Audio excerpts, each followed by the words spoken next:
തമിഴ്നാട്ടിൽ പുതിയ പാർട്ടി പ്രഖ്യാപിച്ച് മുൻ ബി.ജെ.പി. സംസ്ഥാന അധ്യക്ഷൻ കെ അണ്ണാമലയുടെ രാജി സ്വീകരിച്ചതായി ബി.ജെ.പി. ദേശീയ നേതൃത്വം അറിയിച്ചു. ബി ദി ലീഡേഴ്സ് എന്ന പേരിൽ രാഷ്ട്രീയ കൂട്ടായ്മ ആരംഭിച്ച് തെരഞ്ഞെടുപ്പ് രാഷ്ട്രീയത്തിലേക്ക് കടക്കാനാണ് അണ്ണാമലയുടെ തീരുമാനം. രാഷ്ട്രീയത്തിലേക്ക് ഇറങ്ങാൻ താല്പര്യമുള്ള ആർക്കും ഈ മൂവ്മെന്റിന്റെ ഭാഗമാകാമെന്നും എല്ലാവരും നേതാക്കളാണെന്നും അണ്ണാമലൈ പറഞ്ഞു. രാഷ്ട്രീയ കൂട്ടായ്മയുടെ ആദ്യപടിയായി ബി ദി ലീഡേഴ്സ് എന്ന വെബ്സൈറ്റ് പ്രവർത്തനം ആരംഭിച്ചിട്ടുണ്ട്. രാവിലെ ആരംഭിച്ച വെബ്സൈറ്റിൽ വൈകിട്ടാകുമ്പോഴേക്ക് 8 ലക്ഷം പേരുടെ പിന്തുണയാണ് ലഭിച്ചത്. വളണ്ടിയറായി സേവനം ആരംഭിച്ച് രാഷ്ട്രീയം പഠിച്ച് രാഷ്ട്രീയത്തിലേക്കും തെരഞ്ഞെടുപ്പിലേക്കും ഇറങ്ങാം എന്നാണ് അണ്ണാമലയുടെ വാഗ്ദാനം. മാറിമറിഞ്ഞ തമിഴ്നാട് രാഷ്ട്രീയത്തിൽ പുതിയൊരു യുഗപ്പിറവി കുറിക്കാൻ അണ്ണാമലയ്ക്ക് സാധിക്കുമോ? കാണാം ആദ്യ ബി.ജെ.പിയിൽ നിന്ന് രാജിവെച്ചതിനും പിന്നാലെ പുതിയ രാഷ്ട്രീയ പാർട്ടി പ്രഖ്യാപിച്ചിരിക്കുകയാണ് തമിഴ്നാട് ബി.ജെ.പി. മുൻ അധ്യക്ഷൻ അണ്ണാമലൈ. ഇനി മുതൽ പുതിയ രാഷ്ട്രീയം സംസാരിക്കുമെന്നും തമിഴ്നാട്ടിലെ എല്ലാ വിഭാഗം ജനങ്ങളുടെയും ശബ്ദമായിരിക്കും ആ രാഷ്ട്രീയമെന്നും ബി.ജെ.പി. വിട്ട ശേഷമുള്ള ആദ്യ പ്രതികരണത്തിൽ അണ്ണാമലൈ വ്യക്തമാക്കി.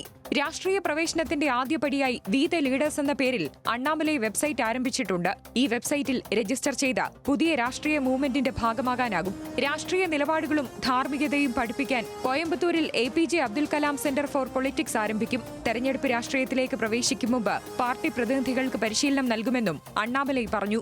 വരുന്ന തദ്ദേശ തെരഞ്ഞെടുപ്പിലും 2031 നിയമസഭാ തെരഞ്ഞെടുപ്പിലും പുതിയ രാഷ്ട്രീയ പാർട്ടി മത്സരിക്കും. തമിഴ്നാട്ടിലെ പുതിയ തലമുറ മാറ്റം ആഗ്രഹിക്കുന്നുണ്ടെന്നും അവരെ കൈവിടില്ലെന്നും അണ്ണാമലയുടെ പ്രഖ്യാപനം. തമിഴ്നാടിന്റെ താൽപര്യങ്ങളോട് വിട്ടുവീഴ്ച ചെയ്യാതെ ബി.ജെ.പി. എല്ലാ തെരഞ്ഞെടുപ്പിലും ഒറ്റയ്ക്ക് മത്സരിക്കണമെന്നായിരുന്നു തന്റെ ആഗ്രഹമെന്നും രാജിവെച്ച ശേഷം അണ്ണാമലൈ പറഞ്ഞു. RDX റാബ് ന്യൂസ് മലയാളം.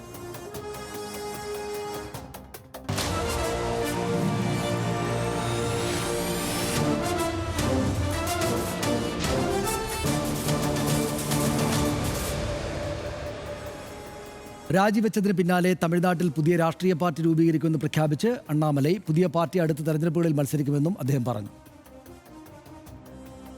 ஆனந்தமாக அன்போடு தமிழ்நாட்டில் ஒரு அரசியல் இயக்கத்தை நாம் துவங்க இருக்கின்றோம்.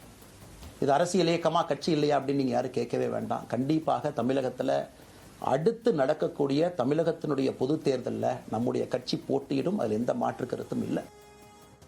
അണ്ണാമലൈ ബി.ജെ.പി. വിട്ടതിൽ പാർട്ടിക്ക് ഒരു നഷ്ടവുമില്ല എന്ന് ബി.ജെ.പിയുടെ തമിഴ്നാട് പ്രസിഡന്റ് നയിനാർ നാഗേന്ദ്രൻ പറഞ്ഞു. മാധ്യമങ്ങളുടെ കൂടുതൽ ചോദ്യങ്ങൾക്ക് മുന്നിൽ പ്രതികരിക്കാൻ അദ്ദേഹം തയ്യാറായതുമില്ല. There is no loss for Bharatiya Janata Party. Bharatiya Janata Party is a big party in the world. It's not. It is a big of the Siddhantam. സിദ്ധാന്തത്തിന്റെ അടിப்படையில் உள்ளான ബി.ജെ.പി. കക്ഷി.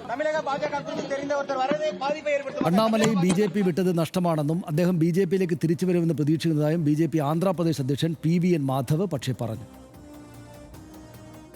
So there will be some kind of this thing for him. So this is a small setback. Definitely he'll come back to the party. That's a hope we are having, and everybody of us like him, the kind of activity he has done in Tamil Nadu, and we'll be seeing that he'll come back and participate in the party in days to come. BJP. സംസ്ഥാന അധ്യക്ഷൻ എന്ന നിലയിൽ അണ്ണാമലൈ ചെയ്ത മികച്ച പ്രവർത്തനങ്ങളെ ആർക്കും നിഷേധിക്കാനാവില്ല എന്നും അദ്ദേഹത്തിന്റെ പുതിയ പാർട്ടിക്ക് എല്ലാവിധ ആശംസകളും നേരുന്നതായി BCK അധ്യക്ഷൻ തിരുമാവളവൻ പറഞ്ഞു. அவர் தமிழ்நாடு பாஜக தலைவராக பொறுப்பேற்றிருந்த காலத்தில் சிறப்பாக பணியாற்றினார் என்பதை யாரும் மறுக்க முடியாது. ஆனால் அவர் ஏன் அந்த பொறுப்பிலிருந்து விலக்கப்பட்டார் அல்லது விலகினார் என்பது தெரியாத நிலையில் அதிலே கருத்து சொல்வதற்கு எதுவும் இல்லை. அப்படி ஒருவேளை அவர் புதிய கட்சி தொடங்கினால் അവർക്ക് என்னுடைய വാഴ്ത്തുക്കൾ. തെരഞ്ഞെടുപ്പ് കഴിഞ്ഞു, രാഷ്ട്രീയം ഒന്ന് സമാധാനിക്കുകയല്ല ചെയ്യുന്നത്, കൂടുതൽ ഡ്രമാറ്റിക് ആയിട്ടുള്ള സംഭവങ്ങൾ ഉണ്ടാവുകയാണ്. എങ്ങനെ കാണണം? ഇത് വലിയ സംഭവമോ അദ്ദേഹത്തിൻ്റെ പാർട്ടി? എനിക്ക് തോന്നുന്നു തമിഴ്നാട് രാഷ്ട്രീയത്തിലെ ബി.ജെ.പിയുടെ പ്രകടനം സത്യം പറഞ്ഞാൽ കേരളത്തിലേതിനേക്കാൾ ദുർബലം തന്നെയായിരുന്നു. അപൂർവം 1-2 ഘട്ടങ്ങളിൽ ചിലരെ വിജയിപ്പിക്കാൻ കഴിഞ്ഞു എന്നുള്ളത് ഒഴിച്ചാൽ അവരുടെ ഒരു ശതമാനക്കണക്ക് നമ്മളെടുത്ത് പരിശോധിച്ചാൽ തമിഴ്നാടിൻ്റെ ചരിത്രത്തിൽ ഒരിക്കലും നിയമസഭാ തെരഞ്ഞെടുപ്പിൽ 3% എത്തിക്കാൻ കഴിഞ്ഞിട്ടില്ല ഒരു ബി.ജെ.പി. നേതൃത്വത്തിനും. കഴിഞ്ഞ പാർലമെൻറ്റ് തെരഞ്ഞെടുപ്പിൽ പക്ഷേ 15% മുകളിലേക്ക് ആ വോട്ട് ശതമാനം എത്തിക്കാൻ ഇദ്ദേഹത്തിന് കഴിഞ്ഞിരുന്നു എന്നുള്ളതും വാസ്തവമാണ് അണ്ണാമലയ്ക്ക്. പക്ഷേ അണ്ണാമലയെ പൂർണ്ണ അർത്ഥത്തിൽ വിശ്വാസത്തിലെടുക്കാനോ അവിടുത്തെ പ്രാദേശികമായ സാഹചര്യങ്ങളെ തിരിച്ചറിഞ്ഞുകൊണ്ട് തന്നെ വേണം സംഘടനയെ മുന്നോട്ട് കൊണ്ടുപോകാൻ എന്നുള്ള അദ്ദേഹത്തിൻ്റെ നിലപാടിനൊപ്പം നിൽക്കാനോ ദേശീയ നേതൃത്വം ഒരു ഘട്ടം കഴിഞ്ഞപ്പോൾ തയ്യാറായില്ല. അതിന് അടിസ്ഥാന കാരണം അവിടെ മുന്നണി രാഷ്ട്രീയത്തിൽ നിന്നിട്ടല്ലാതെ ഒരു നേട്ടം ഉണ്ടാക്കാൻ കഴിയില്ല എന്നുള്ള തോന്നൽ തന്നെയായിരുന്നു. കഴിഞ്ഞ തവണ മുന്നണി രാഷ്ട്രീയത്തിൽ തന്നെയാണ് NDA എന്ന നിലയ്ക്ക് തന്നെയാണ് തെരഞ്ഞെടുപ്പിനെ നേരിട്ട് 4 വിജയിച്ചു വന്നത്. ഇത്തവണ ആ AIDMKയുമായി സഹകരിച്ചാൽ അധികാരത്തിലേക്ക് വരാം. കാരണം ഈ 5 വർഷത്തിന് ശേഷമുള്ള ഭരണമാറ്റം എന്നുള്ളത് AIDMKയ്ക്കൊപ്പമായിരിക്കും ഇത്തവണ നിൽക്കുക സംസ്ഥാനം. ആ DMKയ്ക്കൊപ്പം നിൽക്കാവുന്ന ഒരു സാഹചര്യമില്ല. അത് ഇന്ത്യ മുന്നണിയുടെ പ്രമുഖ കക്ഷിയാണ്. ഇപ്പുറത്ത് ഈ മുന്നണിയുടെ ഭാഗമായി നിന്നാൽ അധികാരത്തിലേക്ക് എത്താം. ഒന്ന് അധികാരത്തിലെത്തിക്കഴിഞ്ഞാൽ പിന്നെ അവിടെ കടന്നു കയറുക എന്നുള്ളതാണല്ലോ. മുന്നണിയുടെ ഭാഗമായി അധികാരത്തിലെത്തിയാൽ പിന്നെ കടന്നു കയറാനുള്ള സാധ്യതയാണ് BJP പല സംസ്ഥാനങ്ങളിലും പയറ്റി വിജയിച്ചിട്ടുള്ളത്. അപ്പോൾ ആ മട്ടിൽ മഹാരാഷ്ട്രയിലൊക്കെ ഉള്ള ഒരു സങ്കല്പമായിരുന്നു തമിഴ്നാട്ടിലുണ്ടായിരുന്നതെങ്കിൽ അത് വലിയ പരാജയമായി. കാരണം ഈ തമിഴ്നാട്ടിലെ ഈ തെരഞ്ഞെടുപ്പ് ഏറ്റവും കൂടുതൽ ഞെട്ടലുണ്ടാക്കിയത് BJP ദേശീയ നേതൃത്വത്തിനും സ്റ്റാലിനുമാണ്. കാരണം അവർ രണ്ടുപേരുടെയും പ്രതീക്ഷകളെ തകിടം മറിച്ചുള്ളത്. AIDMKയ്ക്ക് പോലും അത്രയും ഞെട്ടലുണ്ടായിട്ടുണ്ടാവാൻ സാധ്യതയില്ല. TVKയുടെ ഒരു ഉയർച്ച എന്ന് പറയുന്നത് അസംഭവ്യമെന്ന് കരുതിയിരുന്ന ഒരു കാര്യമാണ് അവിടെ സംഭവിക്കുന്നത്. അങ്ങനെ ഇനി എന്ത് എന്നുള്ള അങ്കലാപ്പിൽ നിൽക്കുകയാണ്. അപ്പോൾ അണ്ണാമലയ്ക്ക് ദേശീയ നേതൃത്വവുമായി മറ്റു പ്രശ്നമില്ല. പ്രത്യയശാസ്ത്രപരമായ വേറെ പ്രശ്നങ്ങളൊന്നുമില്ല. സംഘപരിവാറിൻ്റെ പ്രത്യയശാസ്ത്രം തന്നെയാണ് അണ്ണാമലയുടെ പ്രത്യയശാസ്ത്രം. അപ്പോൾ അദ്ദേഹം ഇപ്പോൾ വാഗ്ദാനം നൽകിയിരിക്കുന്നത് പുതിയൊരു രാഷ്ട്രീയ പാർട്ടി അവിടെ രൂപീകരിക്കാൻ പോകുന്നു. അതിനിപ്പോൾ വി ദ ലീഡേഴ്സ് എന്ന് തൽക്കാലം പേരിട്ടിരിക്കുന്നു.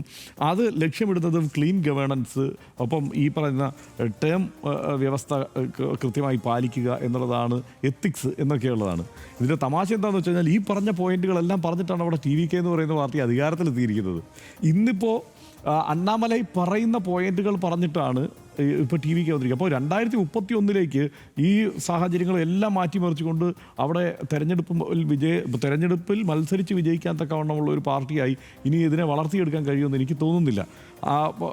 പ്രത്യേകിച്ച് വലിയ സംഘടനാ പിന്തുണ ഇല്ലാതിരിക്കുന്ന ഒരു സാഹചര്യം കൂടി ഉള്ളപ്പോൾ എന്താണ് ചെയ്യാൻ കഴിയുക അവർക്ക് എന്നുള്ളത് നമ്മൾ കാത്തിരുന്ന് കാണണം. പക്ഷേ ഇതൊരു ട്രോജൻ കുതിരയാണ്, BJPയുടെ ട്രോജൻ കുതിരയാണ്.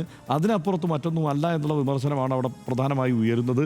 അതിനെല്ലാ സാധ്യതയുണ്ട്. കാരണം അവിടെ എന്തെങ്കിലും ഒരു സാധ്യത, അവിടെ ഗ്രൗണ്ടിൽ അവർക്ക് എന്തെങ്കിലും നിന്ന് പിഴയ്ക്കാനുള്ള സാധ്യത ഒപ്പിച്ചാൽ സ്വാഭാവികമായും അണ്ണാമലയുമായി കൈകോർക്കുന്നതിന് BJPക്ക് ഒരു പ്രശ്നവും ഉണ്ടാവില്ല എന്നുള്ളതാണ് യാഥാർത്ഥ്യം.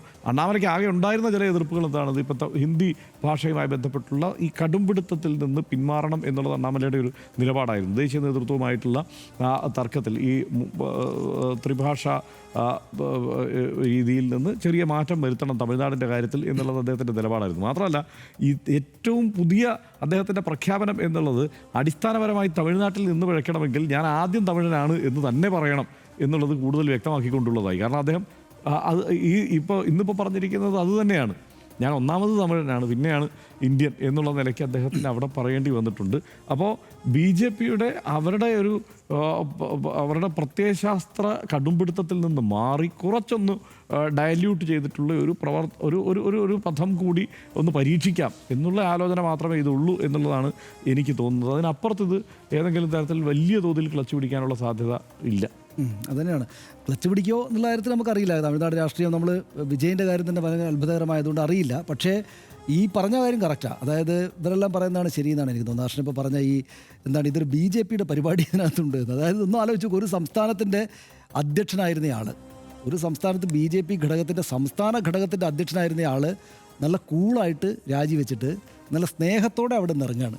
അതായത് ഒരുപക്ഷെ ഇവിടുത്തെ BJPയുടെ അധ്യക്ഷനായിരുന്ന ഒരാൾ ചെന്നിട്ട്, സംസ്ഥാനത്തിൻ്റെ അധ്യക്ഷനായിരുന്ന ആൾ ദേശീയ തലത്തിൽ ചെന്ന് ഡൽഹി ചെന്നിട്ട് അവിടുത്തെ നേതാക്കളെ കണ്ട്, ആരൊക്കെയാണ്, BL സന്തോഷിനെയും അമിത്ഷായും കണ്ടു.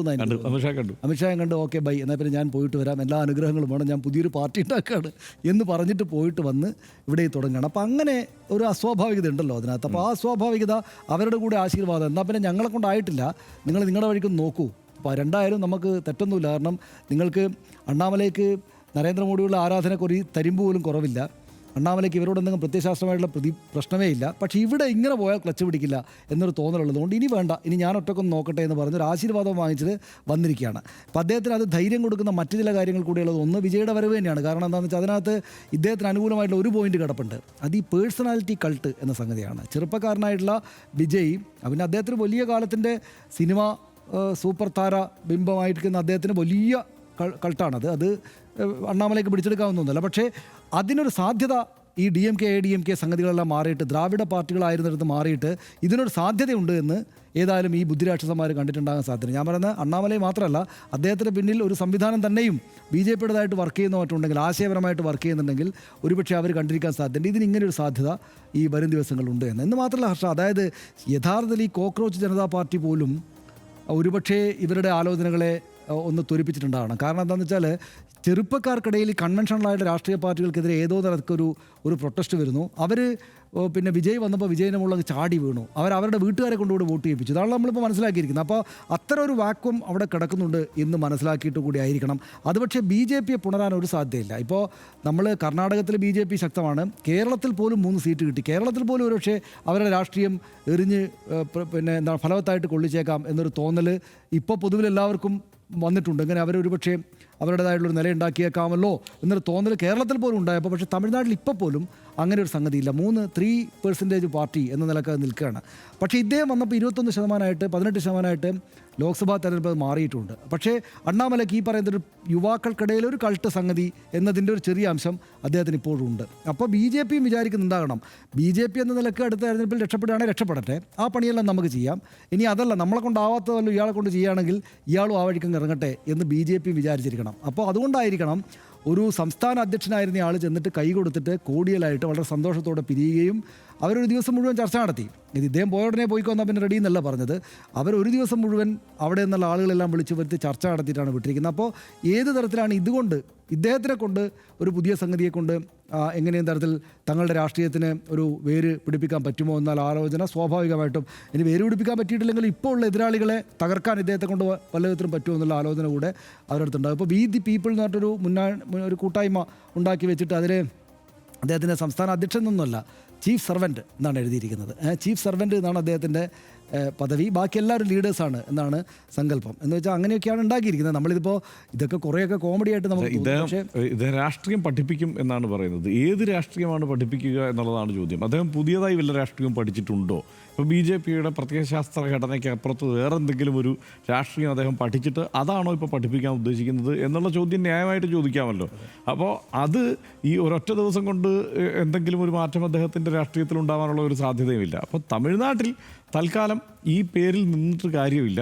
അതുകൊണ്ട് മറ്റൊരു പേരിൽ തൽക്കാലം ഒരു പുതിയ പരീക്ഷണം എന്നത് തന്നെയാണ്. എന്തുമാത്രമല്ല, ഞാൻ 5 വർഷമുണ്ട് തെരഞ്ഞെടുപ്പ്. അതെ 5 വർഷമാകുമ്പോഴേക്കും എങ്ങനെ രാഷ്ട്രീയം മാറും എന്നുള്ളത് നമുക്കിപ്പോൾ പറയാനേ പറ്റും. പിന്നെ നമ്മൾ ഇത്രയും ദീർഘമായി ചർച്ച ചെയ്യുന്നത് അവിടെ ആകെപ്പാടെ 3% താഴെ മാത്രം വോട്ട് നേടിയ ഒരു സംവിധാനത്തിൻ്റെ അകത്തുണ്ടായിട്ടുള്ള ഒരു ചെറിയ മാറ്റം എന്നുള്ളതിനെക്കുറിച്ചാണെന്നുള്ളത് കൂടി ഓർക്കണം. പക്ഷേ അതിനകത്ത് ഒരു കാര്യമുള്ളത്, അത്രയും ചെറിയ പാർട്ടിയും അത്രക്ക് നിസ്സാരമായിട്ടുള്ള പങ്കാളിത്തമൊക്കെ ആണെങ്കിൽ ഈ അണ്ണാമലയെ വ്യക്തിപരമായിട്ട് ഏറ്റവും കൂടുതൽ വലിയ പെർഫോം ചെയ്യുന്നു. അതായത് ADMKക്ക് 60 സീറ്റോ 65 സീറ്റോ ഉള്ള സമയത്ത് പോലും ഒറ്റ സീറ്റ് മാത്രം നിയമസഭയിലുള്ള സമയത്തോ അവിടുത്തെ പ്രതിപക്ഷ നേതാവ് എന്ന മട്ടിലങ്ങ് പെർഫോം ചെയ്തുകൊണ്ടിരുന്ന ഇദ്ദേഹമായിരുന്നു. ഇത് വല്ലാത്ത തോതിൽ.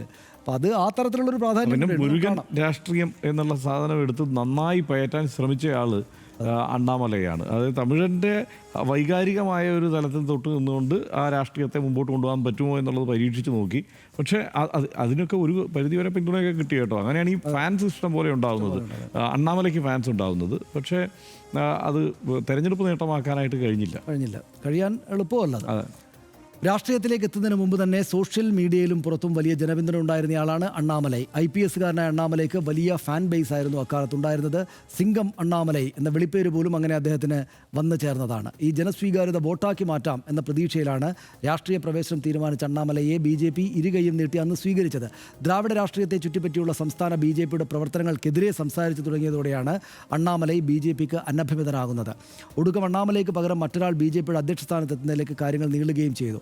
എന്തായാലും ഇതോടെ തനിക്കിനി BJPയിൽ കാര്യമായൊന്നും ചെയ്യാനില്ല എന്ന് അദ്ദേഹം ന്യായമായും ധരിക്കുകയും ചെയ്തു. കൂടാതെ തമിഴ്നാട്ടിലെ വിജയിയുടെ വിജയം ഒറ്റക്കിറങ്ങുക എന്ന തീരുമാനത്തിലേക്ക് എത്താൻ അണ്ണാമലയെ സഹായിക്കുകയും ചെയ്തു. വിജയിയെപ്പോലെ തന്നെ ജെൻ സിയും യുവാക്കളുമാണ് അണ്ണാമലയുടെയും ലക്ഷ്യമെന്നും അദ്ദേഹത്തിൻ്റെ ഇന്നത്തെ പ്രതികരണങ്ങളിൽ നിന്നും വ്യക്തമാണ്. 2026 വിജയ് വിസ്മയം സൃഷ്ടിച്ചതുപോലെ തമിഴ്നാടിനെ ഞെട്ടിക്കാൻ അണ്ണാമലയ്ക്ക് സാധിക്കില്ല എന്നാണ് ഇന്ന് ബഹുഭൂരിപക്ഷ ആളുകളും കരുതുന്നത്. പക്ഷേ 2031 എന്ത് അത്ഭുതമായിരിക്കും കാത്തുവെക്കുക എന്ന് നമുക്ക് കാത്തിരുന്ന് കാണാം.